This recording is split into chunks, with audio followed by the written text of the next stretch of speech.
Thursday morning. There is my first job of the day. Just turned up. He's giving it a wash off, which is good.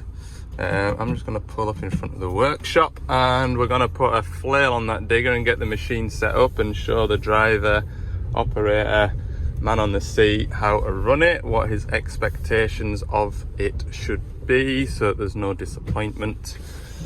First of all, I need to run through to the workshop office or speak to my parts man because phone hasn't stopped this morning. Got a load and shovel with a transmission warning over in Middlesbrough. When I've looked on the tracker, that isn't I'm dying. Job can wait till Monday. It's not putting the machine to limp mode. The machine also needs a 1,000 hours service, so we'll get all that tied up. Weather's pretty rubbish today, so I'm glad I've got a little workshop job to set us off. So he's getting his flail attached. Doesn't that sky look moody? I'm gonna be in here. Okay, I thought I was gonna have to make pipes up because there was no pipes with this flail at 4 o'clock yesterday afternoon. But pipes have miraculously arrived, so what we need to do is we need to know on here which is feed and which is return, because this is going to be a single acting circuit. There is no case drain, generally isn't on these smaller machines. So we'll look at that. We've got T and we've got P. Pause there while that conversation took place. So P, T, P is going to be on this side of the machine. That is going to be our flow into the motor, and our returning oil feed is going to be up through here. So we've got couplings already on the tail, so that should go down here if we take that plastic cover off. Right then, we're all piped up. I've turned this tap down here. Now this is one, when I did the last flail video, the customer was saying that, because I pointed this out, you've got the decal here showing you that tap is one way and that tap is two way. That's how it looks. But if you look at the tap there, it's showing it all the wrong way around. So that sticker, there is some 27s, just ignore that sticker. If it's working two way, which this machine has been all its life, then obviously quarter turn, it'll only work one way. Just something to look out for. That sticker is incorrect. So we're all set up machine wise. We just need to go into the cab now and set up the flail in here. We have got an instruction book that I briefly read. Briefly. So setting the machine up for one way. First of all, it should just be for this. Oh, he's got no diesel in it. First of all, we just want to press the work button, which is this one here, and we change that to a hammer symbol, and we'll be working it off this button when we start it up. Okay, we've just spun the machine around in case anything flies off this topper. So we're just going to try it out at low idle first. We'll press the button.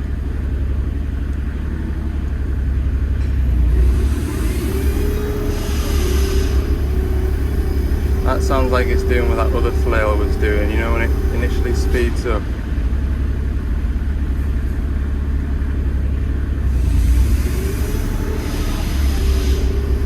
Yeah, I think there's an adjustment on the flail we need to do. We'll just rev it up.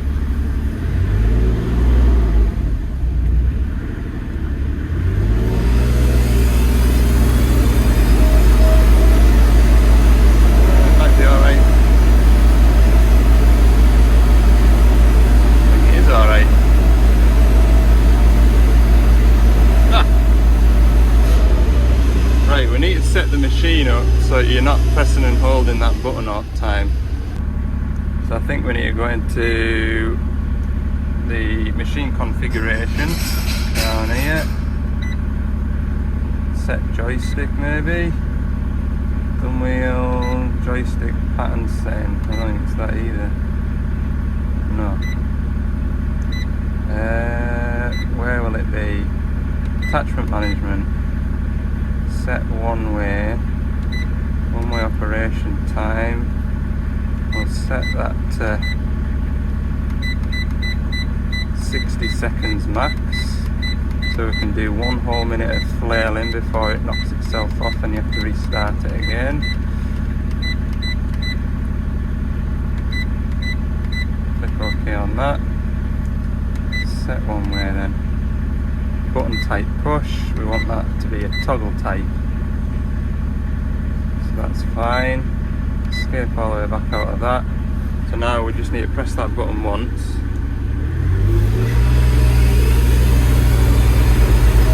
That's it running up. And if you look at this blue bar down here, that's slowly decreasing.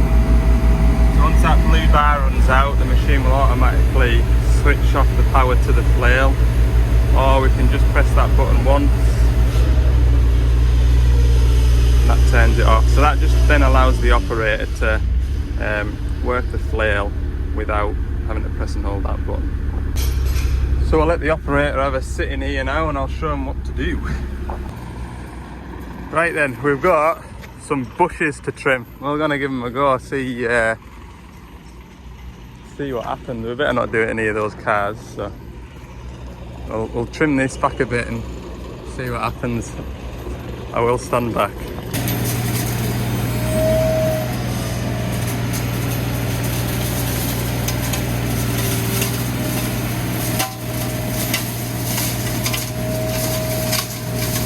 I would say that works, would you?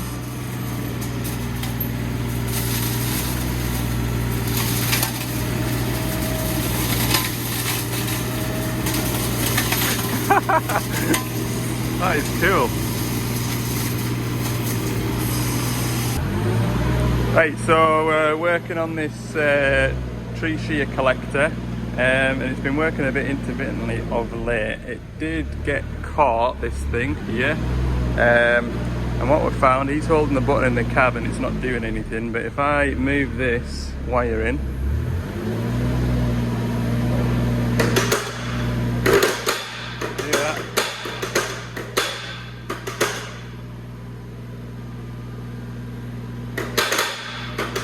something I'm missing here. This was caught once upon a time. We'll strip all this down and have a look.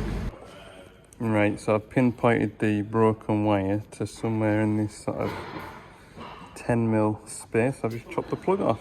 So now all I need to do is rewire this plug. Oh, I'm not showing you. Rewire this plug into this plug. There was nothing wrong with the pins. I pulled all the pins out, checked each wire.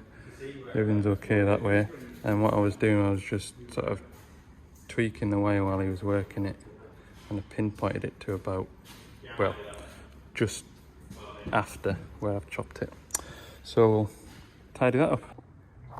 So obviously we've shortened the cable down at that end. It's by 6 inches or so.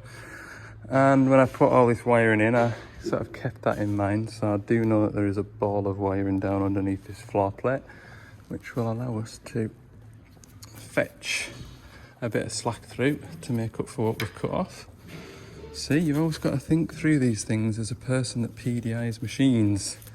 Put plugs in where you expect to have to take stuff apart. Alright, it's a polite way of saying I've struggled with some machines that have been PDI'd recently.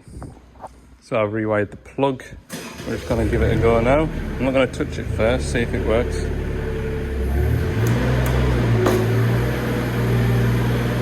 Doesn't work at all. Damn it. Why is that?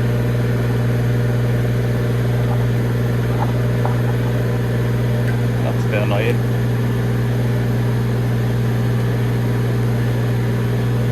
Right, I'll put you down so I've got 2 hands to muck about with this.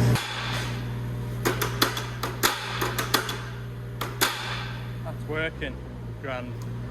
So I did find a wire pulled out of there. I've probably done it while I was trying to separate the plug, because I nipped the pins up on the male plug and I made it really difficult to unplug and plug out.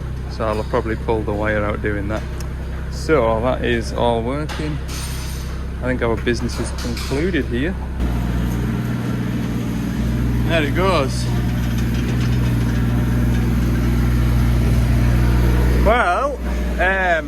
I'm going to get tools put away. Now I was going to head down in the Lake District today to put a 2-speed tracking switch in the DS10. But I've had a number of reports regarding the weather and flooding, so I'm going to speak to the customer now and see if there is access to the machine, because the M6 is flooded between Carlisle and Penrith, so I believe it's shut or it's restricted access, so there'll be traffic. And the back roads out to the Lake District is also flooded. There's big diversions and stuff on, so I'm gonna phone and double check. Well, the customer says, you'll have need bother getting to us. Okay then. Go and give it a go. A bit of flooding like. I think I'll get through that. I'll let this car come first. Blooming lake. We are in the Lake District. I'll let this car. It's only an inch deep, that like. It'll be knee bother. The key is when you're going through a flood, don't let it go up above your bonnet, because that's where your air intake is. Just crawl along like that car is. You'll be absolutely grand. Well, it's not that bad luck. Right, I made it. 2-speed tracking ain't working. Is what I was told, but it just looks like the yellow bit's falling off the button. Blooming lovely little job for the rest of the day. Moving vans about all over the place here. Right, I've got the gauge panel stripped down. I've just realised I got dressed in the dark this morning. I've put my mum and t-shirt on inside out. Look. Oh, numpty. Look like a right idiot. Can't even get yourself dressed in the morning. Right, I need a pick and a screwdriver and a pair of cyclers and the switch. Where's the switch at? New switch. Oh God, it is just bullet connected. You don't even get the ends attached. So what else will I need then? Crimper-doodahs. Crimper-doodahs are in here. The green ones, I think, for those sorts of fittings. Go back indoors. My button just comes down through this wire in here, so cut that cable tight.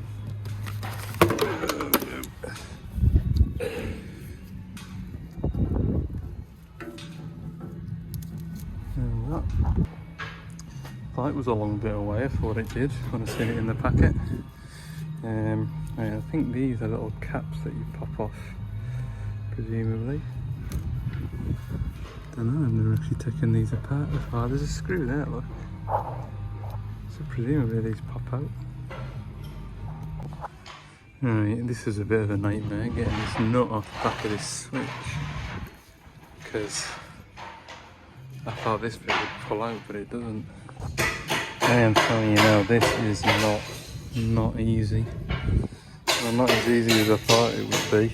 I think there's been some sort of super glue in there as well.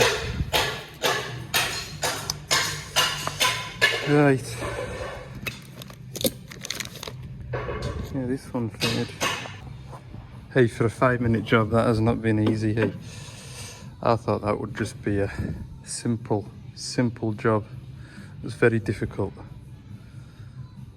I mean, I can see why the wire snaps, because you put the button into that, then you have to thread it through a tiny little hole in the handle and screw the handle back onto the shaft while the wire's trying to turn.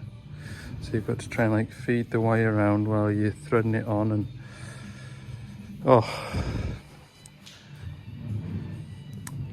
not been amazing fun, that, I'll be honest. But anyway, it's going back together. Put these foot pegs on, and we'll try it out. Should have really tried it out while I had all this dash off. That's been a bit of a fight getting it back on. It's always the same with DX10s, these little dashboard bits. Hell of a job getting everything lined back up.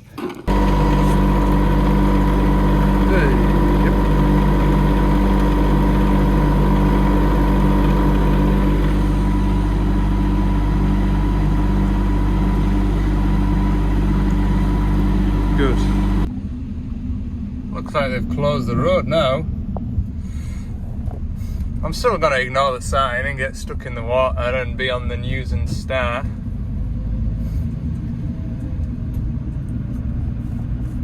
How bad can it? I think it's not as bad as it was, hey?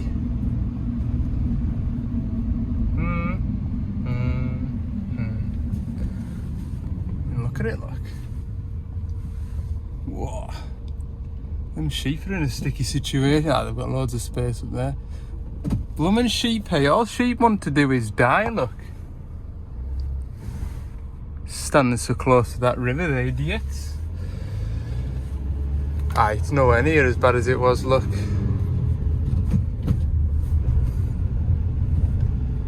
Any road. Right. Welcome to the Lake District, people. Literally. Okay, you've seen a bit of scenery. So, I will put you down and drive safely back to the yard. See you all. Probably tomorrow now. 3:30. By the time we get back, 4:10. I'll load up for tomorrow. So, what is it? Thursday today, did I say? That makes it Friday tomorrow. Yeah, high track service in the morning then, people. Hello, it's Friday morning. Just heading up into the woods. We've got a nice sharp start this morning. Should be at this first machine for about 9:30. Yes, it's just a high track. It's just a 500-hour service. We'll bish bash bosh and get back down to Carlisle for lunchtime and continue our investigation with the DX62 and the slow beam offset. Hopefully we'll have an answer by the end of today. There's one thing that I need to double check, and it's something that has completely sort of didn't cross my mind, but we'll get to that later on this afternoon with that digger. As it is at the moment, we've probably got about 5 miles to trundle along this forestry road. Bit rough, this one. So it's just a second gear job. Yeah, we'll go and find my mate and change some oil. Here we are then. Right, that fellow there has taken parking off the road to allow access to a whole new level, hasn't he? What am I doing here? Get my boots on. Let's go. Right, let's generate me some paperwork. Got the engine oil set off draining. We'll just grab a quick cupful of that before it runs out. What I like to do is put it half into the stream of oil, and you get a good broad sample of oil. See? There we go, that'll do. Right, before I go any further and get carried away doing other jobs and leave this till the very end, we'll do these hubs. It's just a 500-hour service, I know, but well, they do a lot of tracking, these diggers, when they're climbing up onto the hillside. Everything's under a lot of strain because obviously they're holding this machine from trundling off down the hillside. But also, as you can see, it's that time of year now, everything's wet and sloppy, and just with how these hubs are sealed, it's like a metal to metal seal. Obviously we've got heat, and then going to a wet muddy puddle, we've got contraction, and that's often where you see moisture ingress into there, and there's lots of bearings and things that we don't want to get rusty and horrible, so we keep the oil fresh in there. It keeps me from getting a track motor sent all the way to the top of that hill, you know what I mean? Look after myself more than the machine is what I'm thinking. Yes, I had to get a chisel out to get that far side fill bung cracked off. I suppose what's this machine done now? Are we on 7.5 or 6.5 thousand hours? Can't remember. Anyway, that means I'll have been off 13 times. So just had a bit of a persuasion. I do recommend these Mac Tools chisels. They are very good. I keep them separate from the rest of my odds and sods of chisels because I end up taking a nib off them and then I'd chuck them in there thinking I'll put a new edge on that one day, and I never get around to it. Right. We'll do some filter. Our engine oil's finished draining now. We'll get some filters spun. All the oils are coming out. Tell you what, there's definitely a difference in temperature now. We've definitely moved from autumn into winter because my finger ends are cold. I'll soon get used to it in the next couple of weeks, but yeah, definitely a cold wind today. Anyway, fuel filters are done. We'll get the pilot filter there, engine oil filter there, and that's all filters done. It's easy as that. It's Friday.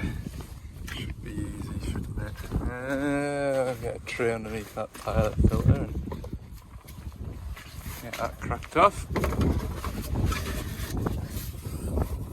So sits in there nicely. Do away with that. We're done with them. A lot of you have invested. I think I say a lot of you. There's 2 or 3 of you that have invested in a set of these and sort of thanked me for the pointer. They are very good, like very good. Like I was sort of balanced on that track there, and once you get a bite with your hand, you just need to pull. Once you get a bite with your hand, you just need to pull on this one, and it keeps the bite, so you can use your other hand to hold yourself onto the machine.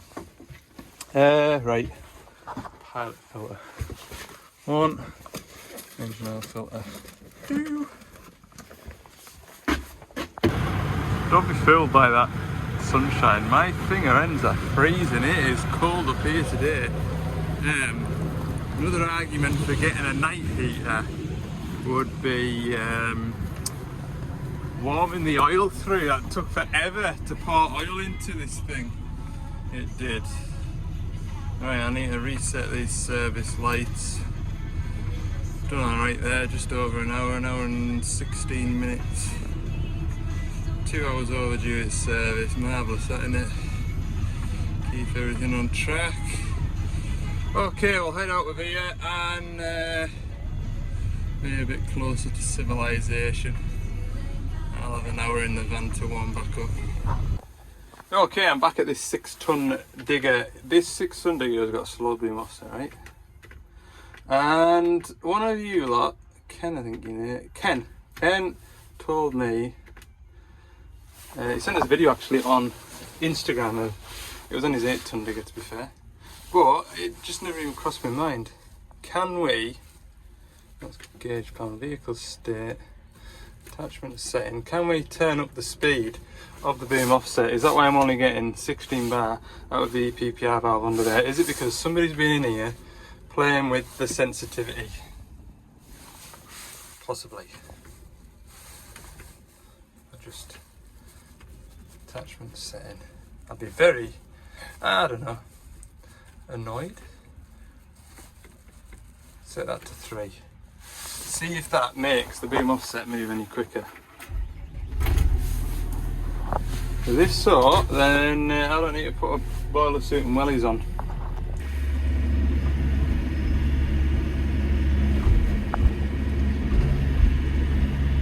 I don't believe it. Ken, you have just fixed this digger. Well done, my friend. What am I going to tell the customer? You've had operators in there playing with it that shouldn't have been.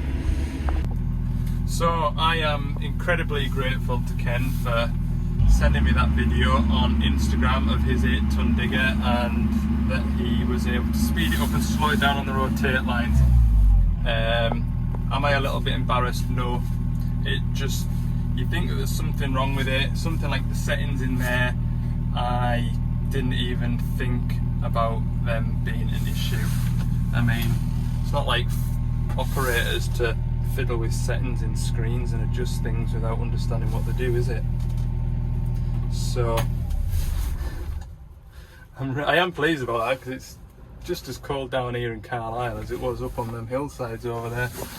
So we can all chalk that up to experience. If there is something wrong with the machine, sometimes it's not the machine broken down, it's how somebody's set the machine up, and we all need to bear that in mind. Just telling the boss man on here what all was wrong with that digger, or what wasn't wrong with that digger. Hey, you just got to be honest and just say, look, that's what it was like. There's no point telling porkies and saying, oh yeah, them two valves, needed them two valves. Just is what it is, look. Don't have the answers. I don't have all the answers all the time. Sometimes you can jump in with 2 feet and overthink. Totally overthink. And I overthought that one. I did. So there you go. I got that one wrong. Enjoy the rest of your weekend, everybody. Thanks for watching. Subscribe if you haven't. Like the video if you've enjoyed yourself, and keep those comments coming. I must admit, in the previous video I told you all to just write something in the comments section, and then all of a sudden I'm getting comments on notifications on my phone going, and everybody's writing something, like literally writing something or write something. I'm like, what are you lot doing? What's all these something comments? I'm trying to work it out, but I clicked eventually. Yes, bit of a slow. I can have my slow days. So, see you all in the next one. Goodbye for now.